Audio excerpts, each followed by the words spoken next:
Good day everyone, we are from Group 1 and today we are going to discuss the Chapter 3, Revenue from Contracts with Customers.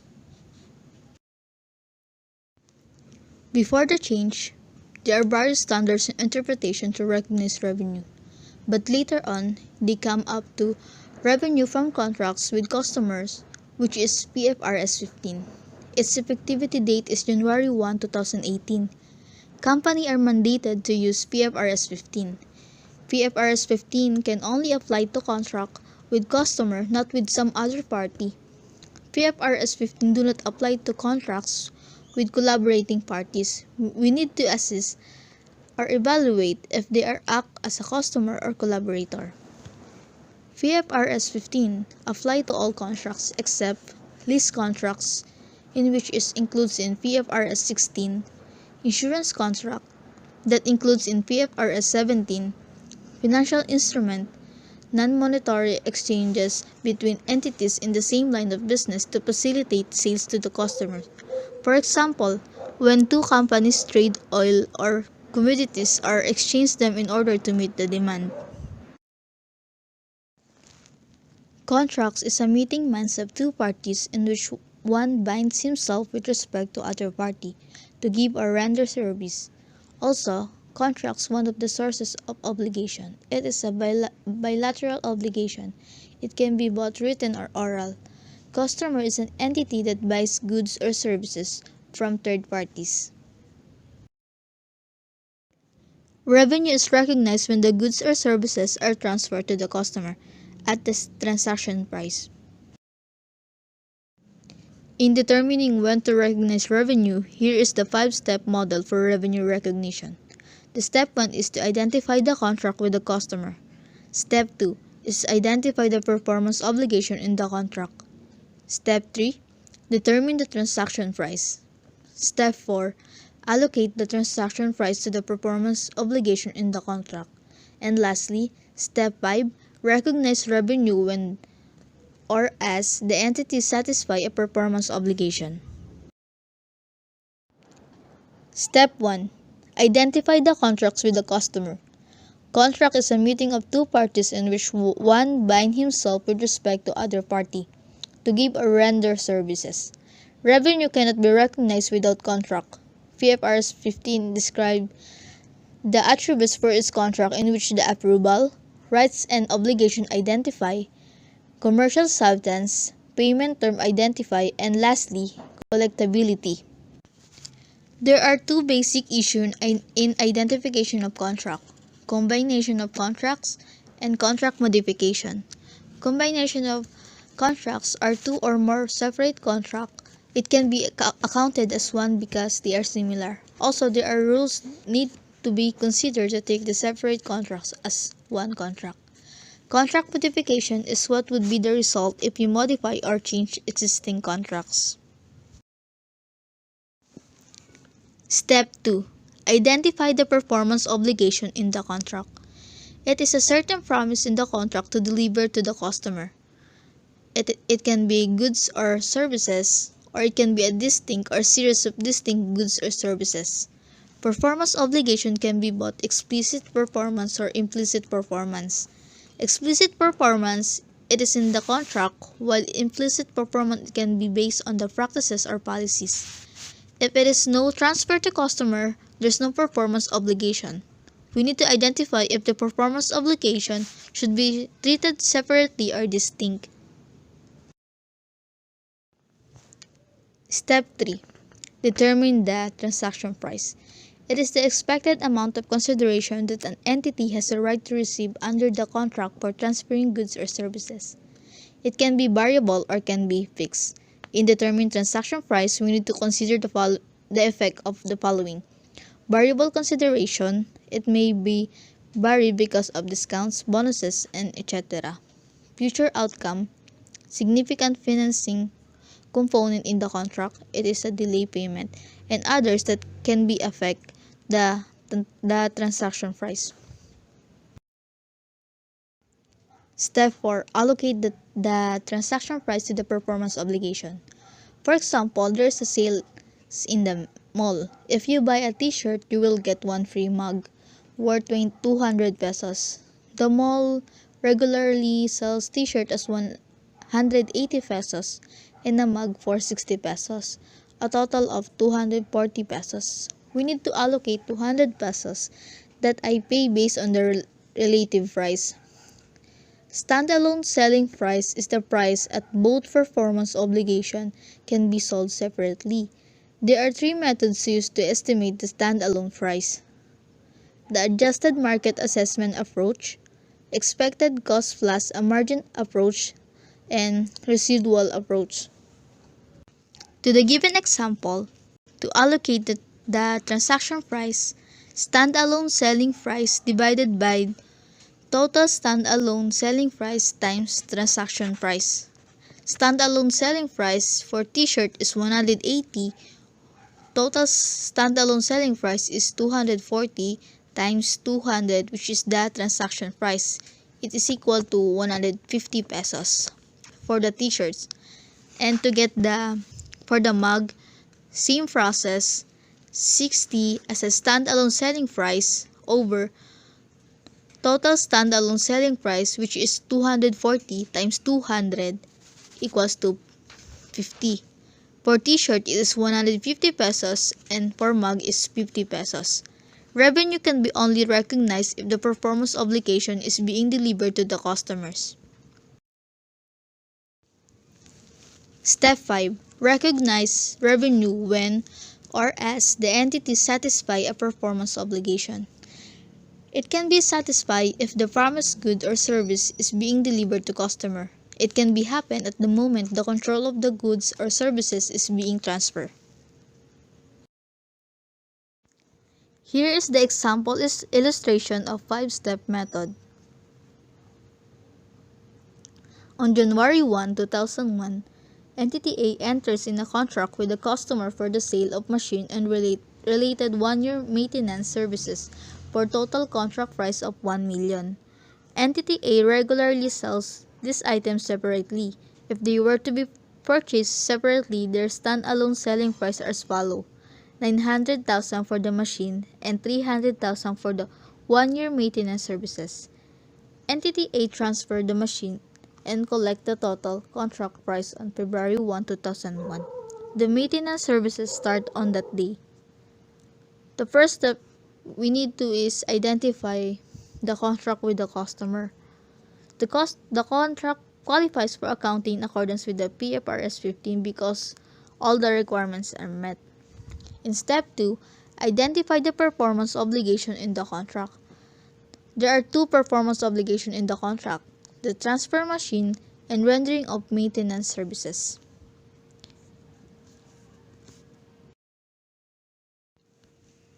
Step 3, determine the transaction price. The transaction price is 1 million. Then step 4, allocate the transaction price to the performance obligation. Machine and maintenance services are the obligation performance. The standalone selling price of machine is 900,000. For maintenance services is 300,000, which is the total of 1,200,000. For the allocation, 1 million as a transaction price times their standalone selling price, 900,000, and over the total standalone selling price, which is 1,200,000.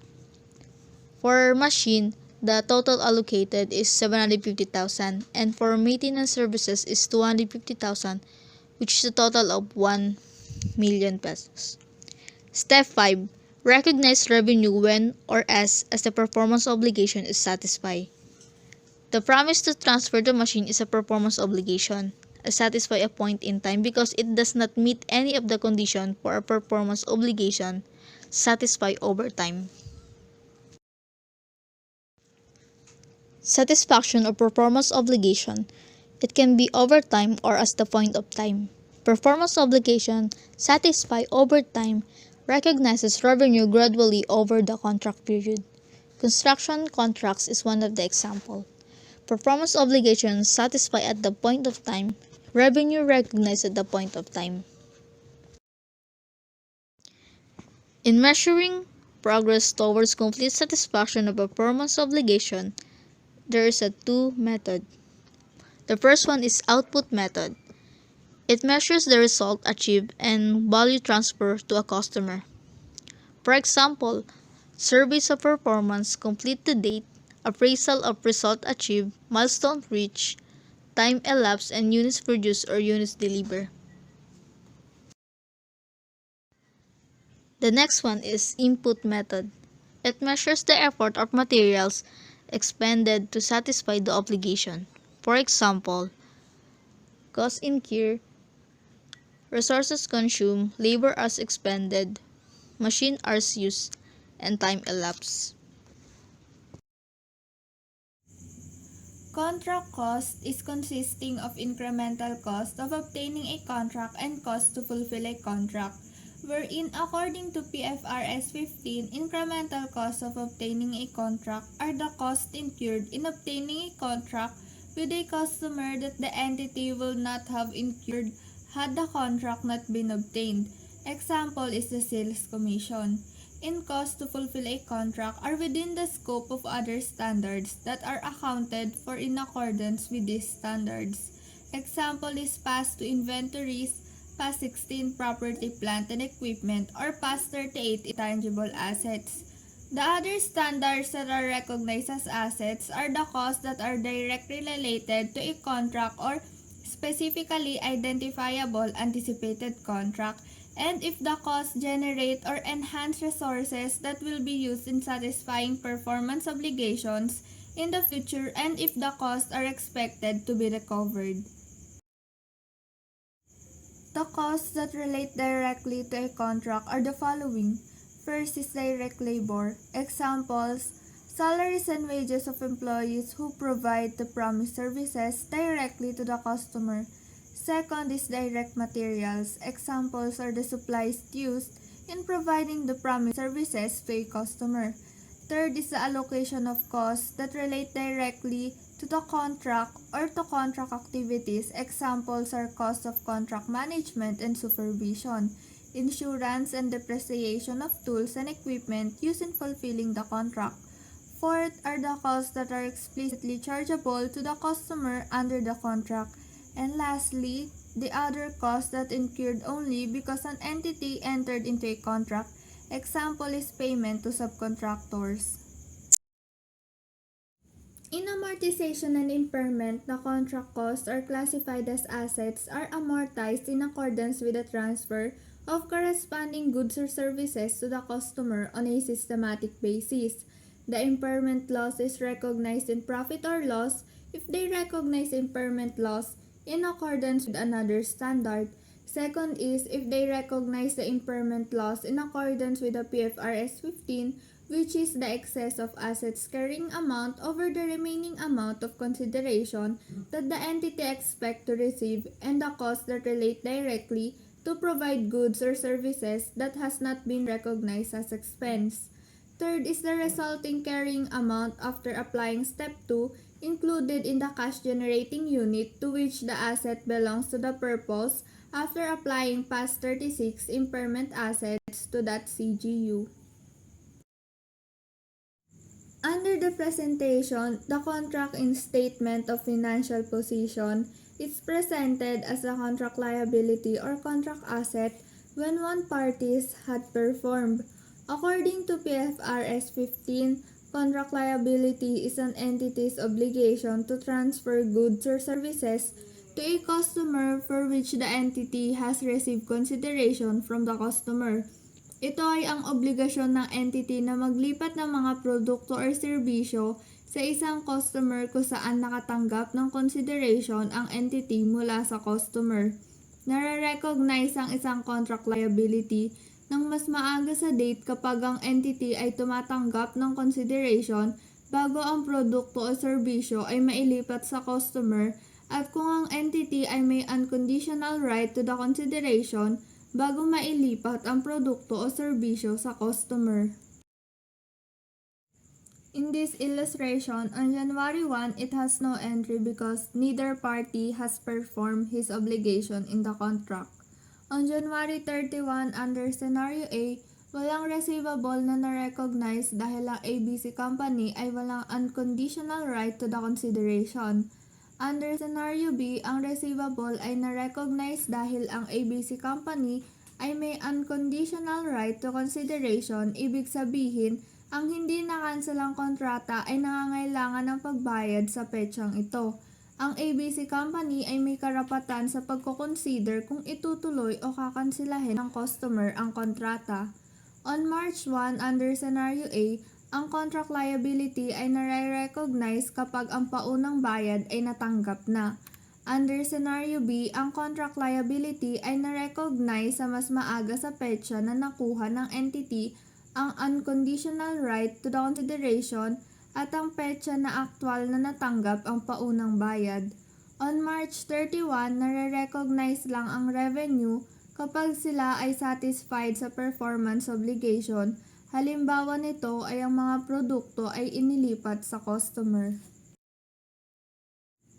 Contract asset is an entity's right to consideration in exchange for goods or services that the entity has transferred to a customer when that right is conditioned on something other than the passage of time. For example, is the entity's future performance. Ito ay ang karapatan ng entity sa pagsasaalang-alang kapalit ng mga produkto or serbisyo na inilipat ng entity sa isang customer kapag ang karapatang iyon ay nakondisyon sa isang bagay maliban sa paglipas ng panahon. Receivable is an entity's right to consideration that is unconditional. A right to consideration is unconditional if only the passage of time is required before payment of that consideration is due, even if the amount is subject to refund in the future. Hindi pinagbabawal ng PFRS 15 ang paggamit ng mga alternatibong tawag para sa contract asset at contract liability hanggat sapat na impormasyon ang ibinibigay upang bigyan daan ang mga user ng mga financial statement na makilala ang receivable at contract assets. In this illustration, nare-recognize ang contract assets on January 5 kaysa sa receivable dahil ang ABC Company ay walang unconditional right for the considerations. Ibig sabihin nito ay ang pagbabayad ay dapat lamang bayaran kapag naihatid na ang lahat ng unit at ang revenue ay nare-recognize lang kapag ang mga units ay na-deliver na sa mga customers. Karaniwan para sa isang entity na magbigay sa isang customer ng warranty para sa isang produkto o serbisyong binibenta, alinsunod man sa kontrata, sa batas o sa nakagawiang gawin sa negosyo ng entity.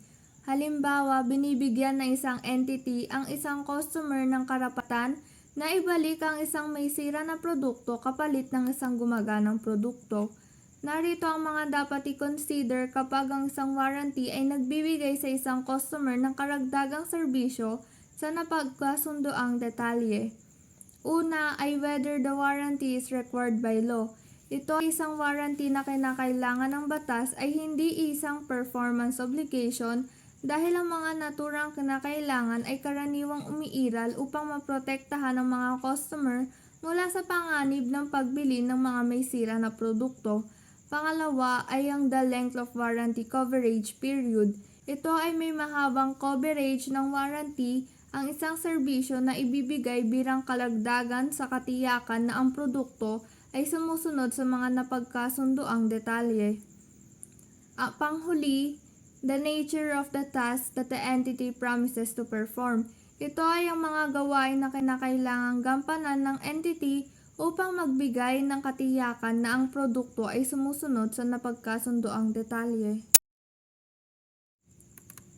Principal versus agent consideration. It is when another party is involved in providing goods or services to a customer. The entity shall determine whether it is acting as a principal or an agent. Ang entity ay isang principal kung saan kinokontrol nito ang produkto o serbisyo bago mailipat ang produkto o serbisyo sa customer. Maaaring masatisfy personally ng isang principal ang isang performance obligation o maaaring makipag-ugnayan sa ibang partido. Ang entity ay isang agent kung ang performance obligation nito ay ayusin ang pagkakaloob sa kanya ng mga produkto o serbisyo ng ibang partido. Consignment arrangement. It is an entity that delivers goods to another party who undertakes to sell goods to end customers on behalf of the entity. Kinikilala lang ng entity ang kita kapag ibinenta ng consignee ang ipinadala na produkto sa mga end customers dahil sa puntong ito lang na ililipat sa customer ang control ng assets. Customers are frequently offered incentives to purchase.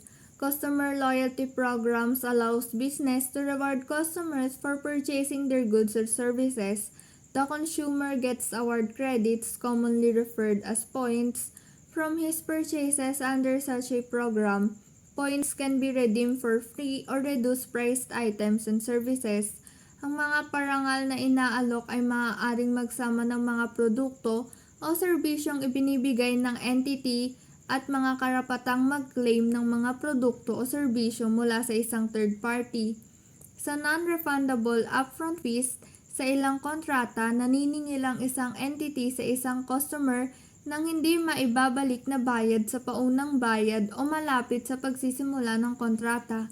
Halimbawa nito ay may mga bayad sa pagsali sa mga kontrata ng membership sa health club, mga bayarin sa pag-activate sa mga kontrata sa telecommunication, mga bayarin sa pag-set up sa isang kontrata ng serbisyo, at mga paunang bayad sa ilang kontrata ng supply.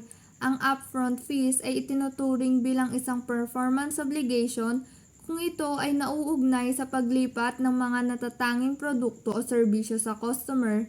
Ang upfront fees ay hindi itinuturing bilang isang performance obligation kung ito ay nauugnay sa mga gawaing pang-administratibo upang mag-set up ng isang kontrata. Additional concept related to Step 3. Determine the transaction price. Transaction price defines the amount of consideration expected for the exchange of goods or services to a consumer. Making this determination, an entity will consider past customary business practices. These amounts are what recognized as revenue when the performance obligation is fulfilled. When dealing with a fixed amount to be received, transaction price is easy to determine. However, other situations require more judgment. Determining transaction price depends on these factors. Variable consideration. Constraining estimates of variable consideration. The existence of a significant financing component in the contract. Non-cash consideration and consideration payable to a customer. Allocation of variable consideration. A variable consideration shall be allocated to all of the performance obligation in the contract unless it is clear that it relates only to a specific part of the contract. If allocating to specific part of a contract, variable consideration may be attributed to one or more but not all performance obligations. For example, a bonus may be contingent on the supplier transferring a good or a service within a specified period of time. Second, one or more but not all distinct goods or services promised in a series of distinct goods or services that forms part of a single performance obligation. This would apply if, for example, the consideration promised for the second year of a 2-year maintenance service contract will increase based on the movement in CPI. Sale with a right of return. A customer may be given the right to return a product sold for various reasons, such as dissatisfaction with the product. In such case, first, no revenue is recognized for the products expected to be returned. A refund liability is recognized for the portion of the consideration received that is expected to be refunded to the customer. An asset is recognized for the entity right to recover products from the customer on settling the refund liability. existence of a significant financing component in the contract. While determining the transaction price, an entity shall adjust the amount of consideration with respect to the time value of money. If the timing of the payment to be made by customer under the contract provides some significant benefit of financing to the customer or the entity for the transfer of goods or services to the customer. The significant financing benefit could be explicit or implicit in the contract. The idea behind the significant financing component is that entities should consider the revenue based on the price that a customer would have paid at the time of transferring the goods or services to the customer by entity. Example, cash selling price. When addressing the promise consideration, the discount rate used shall be the rate that would be reflected in a separate transaction between the entity and the customer at contract inception. The discount rate may be identified as the rate that discount that the promise consideration to the cash selling price. An entity should adjust for significant financing component if only the financing component is significant after considering all relevant facts and consideration. The difference between promise and consideration and cash selling price. The combined effect of both of the following. The expected length of time between when the entity transfers the promised goods or services to the customer and when the customer pays for those goods or services. Second, the prevailing interest rates in the relevant market. Situation where significant financing component is not considered in a contract. The customer paid for the goods or services in advance, and the time of the transfer of those goods or services is at the discretion of the customer. A substantial amount of the consideration promised by the customer is variable, and the amount of timing of that consideration varies in the basis of the occurrence and non-occurrence of a future event that is not substantially within the control of the customer or the entity. The difference between the promise consideration and the cash selling price of the good or service arises for the reasons other than the provisions of finance to either the customer or the entity, and the difference between those amounts is proportional to the reason for the difference. Non-cash consideration. Contracts where the customer promises consideration in a form other than cash. Entity should adjust such non-cash consideration in transaction price.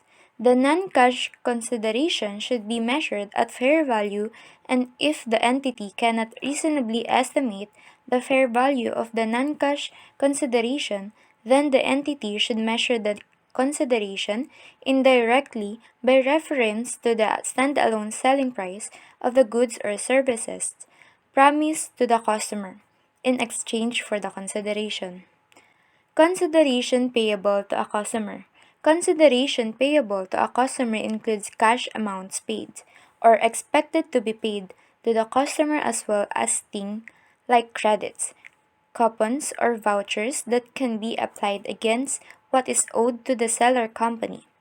Consideration payable to a customer reduces the transaction price and therefore revenue the company recognizes in a transaction unless the consideration in exchange for a distinct good or services does not exceed the fair value of that good or services.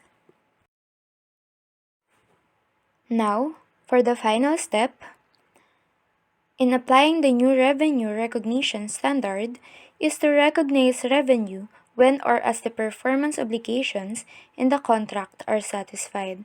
For performance obligations that are fulfilled at a point in time, revenue is recognized at the fulfillment of the performance obligation.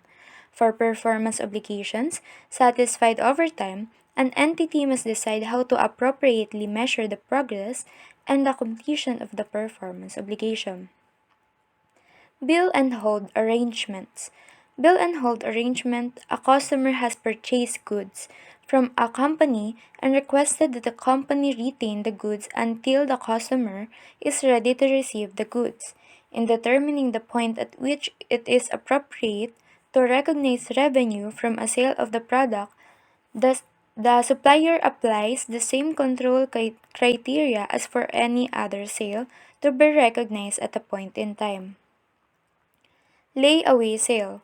Under a layaway sale, the goods are delivered only when the buyer makes the final payments in a series of installments.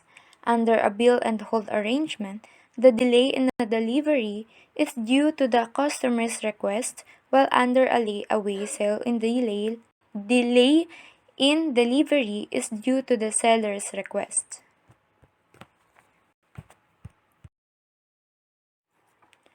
Repurchase agreements. A repurchase agreement arises when a supplier sells an asset to a customer and is either required or has an option to purchase the asset.